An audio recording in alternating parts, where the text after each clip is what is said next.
Welcome to the Business Owner Spotlight. I'm Stephanie Scheller, your host.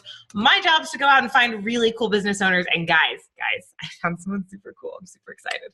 Okay, so this was one where my assistant came to me and said, Stephanie, you've got to interview her. And then I was doing some research and Jessica was telling me all about her. And I was like, oh my gosh, I've got to interview her. So Jenny, thank you for joining me. Thank you so much for having me, Stephanie. I'm so excited to be here. So for our listeners, obviously they have no clue who, or well, some of them might, because you are a little bit famous here. So what do you do? How is it that you're someone that just came to me and was like, oh my gosh, you got to put her on the spotlight?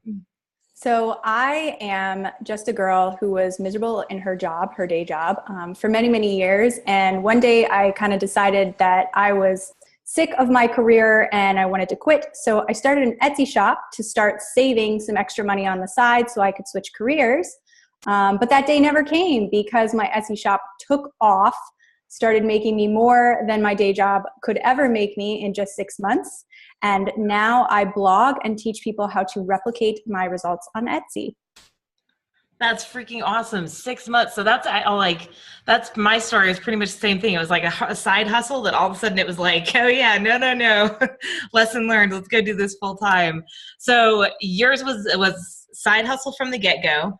What were some of the things that encouraged you? So obviously you were making more money part-time than full-time. That was helpful. But what were some of the other things that kind of encouraged you to say, hey, you could make the leap and be like your own business owner instead of working for someone else? Yeah, so originally I never thought that you could actually make money on Etsy. I was like, this can't work. But you know how when you're in a job and you're just so miserable that you would do anything to make it better? So yeah. I started doing heavy research. I started doing more work than I've ever done in my entire life and figuring out what was working and what wasn't, just so that I could speed my way out of this horrible job. And in working harder than I'd ever worked in my whole life, I kind of realized that everything was starting to pick up and go on its own. Then one day I randomly got featured on social media by a company in the UK, and I got over $800 of orders in like 4 hours. Oh, wow. And this was before I knew what I was really truly doing. I didn't have a ton of equipment. I didn't have a ton of packing supplies. I had to get half my neighborhood to come over and assembly line orders for me all night long. Oh my God, that's awesome. Yeah. Oh yeah, nothing shows you where the holes in your business are like way too many orders, definitely. So that was kind of the point where I realized if I could do this even just once or twice a month, I could have more income than I was making at my day job, no problem. So that's kind of the point where I started to get really excited, and it occurred to me that this might work. But of course, you don't want to screw yourself up or give the universe any hints that you want it. So I wasn't really convinced until I had repeated my results for about 4 months. And then I was like, okay, I can do this. Wow. That's super cool. $800. And how much had you done up until that moment in time, like in your entire life on Etsy? Maybe $400 the whole time. Like it had been a month and I had maybe, it's like a month and a half, maybe 6 or 7 orders total across all the platforms that I was selling on. So I wasn't really expecting a lot. Things were starting to pick up, but there was no inkling that was going to happen. Right. So it was quite surprising. And I kind of realized I can't make big companies feature me every month. So how can I replicate these results? So I kind of had to figure that out as I went. And it was more possible than I thought it was. Wow, that's awesome. I'm having so much fun with this. So you made the leap. You made the leap to being a full-time Etsy shop owner. What was it because now you do your focus is primarily on teaching other shop owners to make money on Etsy. How did that transition happen? How did you go from let me run a store on Etsy to let me teach everyone to run a store on Etsy? Yeah. So a couple things happened. The first thing was that everybody, friends, family, parents, when people realized that I had turned the little shop that I was talking about, that they were all laughing at me. They were like, whatever, this is just a phase. And then I came home one day and everybody realized I'd been working full-time for myself, supporting myself, doing everything as usual, just off this Etsy shop. And everybody's like, oh my God, this is possible. I started getting so many questions. All of a sudden, everybody I knew was a crafter. Everybody came out of the woodwork. They all wanted to know how I'd done it. Nobody wants to work a 9 to 5, or in the cases of some of my friends, a 7 to 7 job, especially if they have kids or if they just want to travel or have hobbies. So everybody wanted to know. The other thing I started to realize, and a lot of Etsy sellers that are further along come to me and say the exact same thing. Sometimes you just want to do something more intellectually stimulating than packing boxes. Because when you can start a business, you have a lot of other talents besides just packing boxes. So I do have a program on my blog where I talk to sellers that are at that level too, who are ready to take it to the next level. And I was just feeling the need for that extra, intellectual stimulation. And it went crazy as well, because I just really wanted to teach people how to do what I do. So many people contact me like, I've never made any money, I'm an army wife, or I'm a parent of 6, or I've always been miserable in my job, or I have such terrible anxiety that I can't work a real job. I get so many people like that. And being able to teach them how to work from home and free themselves from a system that doesn't work for them is so satisfying. That's so cool. You've been doing this for a little while now, at least a little while. Yeah. I am sure you've run into some obstacles and some problems, stuff that has made you go, why am I doing this again? What were some of those, and what were some of the big ones, and how did you handle those? Yeah. So there's definitely growing pains at every phase in business. I found when I first got started, I figured, I'll just have to surmount these couple of hurdles in the beginning, and then it's just going to go smooth. And that is not true. That is so not true. Every phase of business, there's a new obstacle. It's harder than the last one. It's crazier than the last one, and you did not see it coming.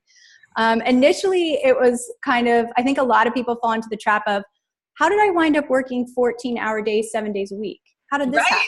Yeah. That's hilarious. Oh, yeah. So around 2 years ago, this time, my house was covered in boxes because I had all my items shipped to me and I was making them, assembling them myself. I had our house was a fire hazard. It was bad. And my husband was like, we can't live like this. He was like, I haven't seen you in weeks. Like, you're up there working all the time. I can't clean this house by myself. And husbands can clean the house by themselves. But yes, it did. Yeah. Just like we can, just saying. But it is fair that I was not helping at all. So that was definitely a big obstacle where we kind of had to figure out, how do we fit a growing business into a residential property that was not designed for it? How do we fit this new thing into our lives in general? Especially when it's taking up all of my time. And the reality of a situation like that is, you made it and you are capable of controlling it. The bottom line is, you can make your decisions. It's not some monster you created that took over you. It's something that you have full control over. And you have to express that control even when it hurts, even when you think you have to work those 14-hour days.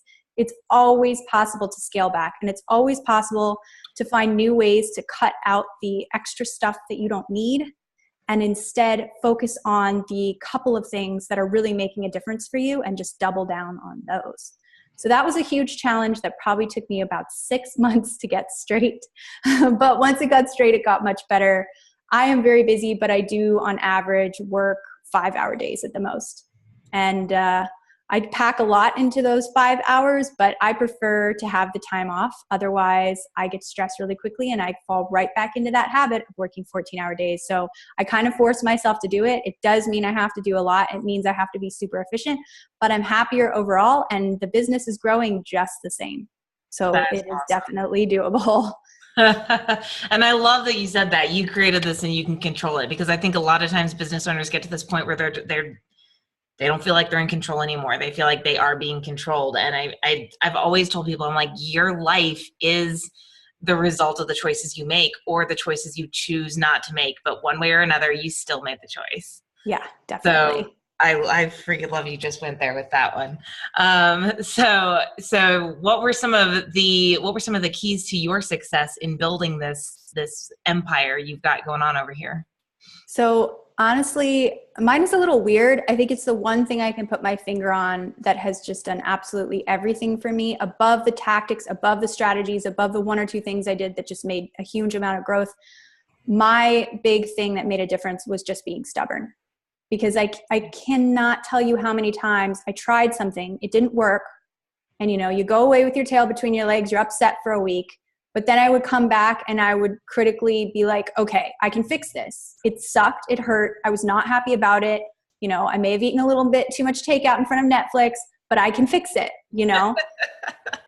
So I think my business exists today simply because I was stubborn with it. I just kept going back and trying again. And I never just gave up on something unless there was a clear sign that it was not going to work. Unless customers were outright telling me they did not want that thing, I just continually went back and kept working at it until it went. And I have programs that took me a year to get right.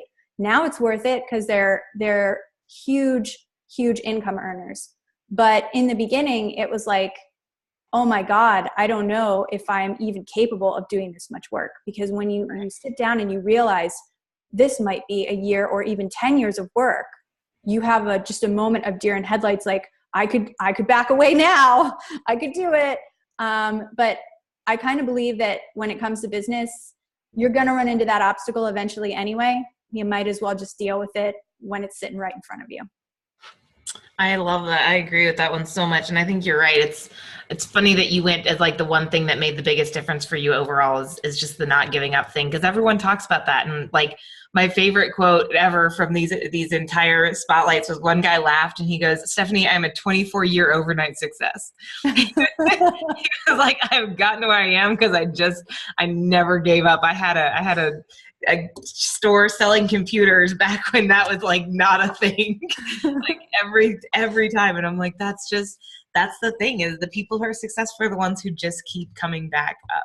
They're like, okay, that hurt. That sucked. Oh yeah. And you know, a lot of people never mention the fact that this isn't their first business. I mean, I had an Etsy shop, and before that I was a web designer trying to make a living doing that. I mean, so there's been a lot of attempts in my life, and most people that I talk to, there's been a few attempts. That doesn't mean your first business can't take off, but it does mean that the people who keep trying are stubborn in the first place. Yeah. Well, and I think that's a really, like, people sit here and they're like, oh my gosh, but if I fail at this, you know, I'm like, no, the only failure is if you don't learn, you don't keep going back with what you learned from it. Otherwise it was a lesson. Failure is when you give up and you let it actually straight up stop you. So I wish more people would run with that and realize, like, if your first business has failed, that's not the end of the world. And I love that you just hit on that one. We usually try and keep our interviews under like 20 minutes here. I know we're bumping up against that. So I will ask my favorite question. If you were talking to an entrepreneur, what would be the best piece of advice, number one piece of advice you could give them, other than never give up? I would definitely say that the thing that helped me the most was just realizing that I have to take things one step at a time. I have to learn each thing top to bottom. And instead of just kind of powering through it all, because entrepreneurs are always like, all right, I want to get it all. I want to get it done. I want to go, go, go.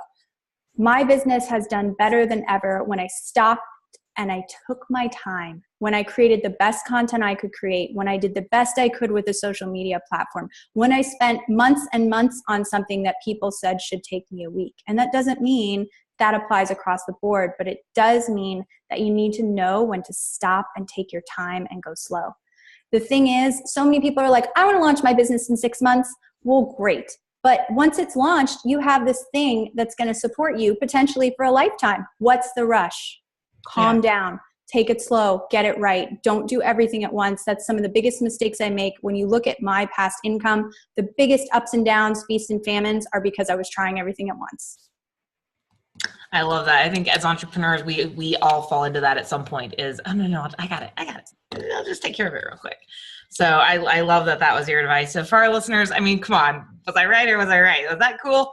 So what I'm going to encourage you guys to do is go out there. If you need to re-listen to this one, you know, I take notes as we go with all of these because I remember better as I write them down, but I'm going to encourage you guys to go back, listen to these, listen to some of the other spotlights a few times over as well. There's some serious gems in here, but stay motivated, keep your chin up. You got this.